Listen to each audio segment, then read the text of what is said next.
Hello Channel viewers, I am DS, a psychologist, and welcome to another episode on Channel NITT. So after almost 400 episodes, our channel is finally going to talk about the 8 cognitive functions in the 8 possible positions for any MBTI type.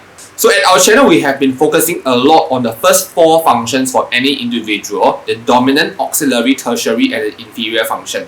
So from now on, we are going to extend the scope of discussion to the 5th to 8th functions. So the 5th to 8th functions are collectively called your shadow functions. So before we discuss all the 8 different positions for any MBTI types, we're going to spend 2 episodes talking about the Jungian terminologies that is required for you to understand these 8 different positions.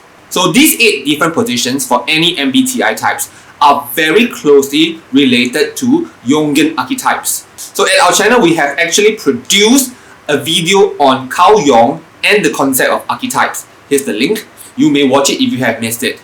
That will help you to understand this episode more as well. So this episode is part 1. We are going to focus on the dominant, auxiliary, tertiary, and inferior function.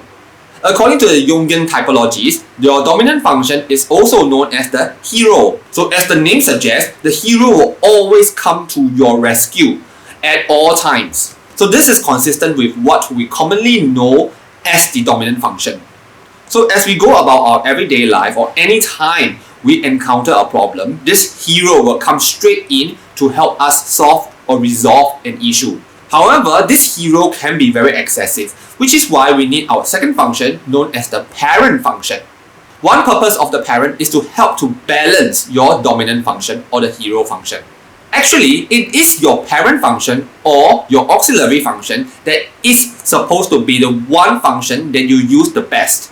So take for example, the INTJ's function is NI introverted intuition. The ENTJ's parent is introverted intuition. The difference is because NI is the hero for the INTJ, at any point in time, they will almost always use NI first because the hero wants to come in to solve a problem for them. But it can be very excessive. So in contrast, the ENTJ uses NI as a parent function, so it is very well balanced. So using this way of looking at your 8 cognitive functions, the ENTJ actually uses NI better than the INTJ, even though the INTJ uses it as a dominant function. Why? Because the parent function is used in moderation. So it is not going to be as excessive or in your face. Nonetheless, talking about in your face, the dominant function and the auxiliary function, in this case your hero and parent functions, forms the main part of your ego or yourself. So according to this Jungian typology, your concept of yourself or your identity is formed mainly by your hero and the parent. The third function, which is the tertiary function, is commonly known as the child or the eternal child. Since this is a child, whichever function that falls into this position, you will be really curious to use, you will experiment with it. However, you tend not to be good in it. So this third function is also commonly going to be your relief function. What is a relief function? You use the relief function as a means to relax or to calm down. So this is especially true when your first and second function are overused. So this child function comes in to take the pressure off the first and second function.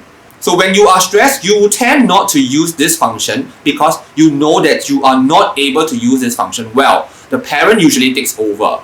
But when you are not stressed, this child or the eternal child can really come into play and form part of your identity. When you are stressed, you will not use this function. This third function is very important because it also tells us how we want to be comforted. So your fourth function, the inferior function, is sometimes called the ANIMA or the ANIMUS. So typically, according to Carl Jung, the ANIMA is the female part of every male. So on the other hand, the ANIMUS refers to the male counterpart of any female. So in any person, regardless of which gender you are, so let's say you are male, then you must have a female counterpart. Same for the females. However, most of us do not come into direct contact with this other side of us. In fact, many of us want to reject this side because we are so not used to it. So this function is likely to be our weakest function, and it is the last to be associated with ourself or our ego. So naturally, this function is our weakest function, although we consciously know that this function exists. This is also the last function that will be assimilated into our identity or our concept of self. In psychology, we also call this the ego. Generally, with the hero and parent coming in, you will regard this ANIMA function or the ANIMUS function as a waste of time. Most of the time, we are not comfortable using this function. So together, these four functions form part of your identity or the ego or your concept of self. All these terms are synonymous. So if there is this concept of consciousness and your subconsciousness or unconsciousness, then these four functions are always within your conscious awareness.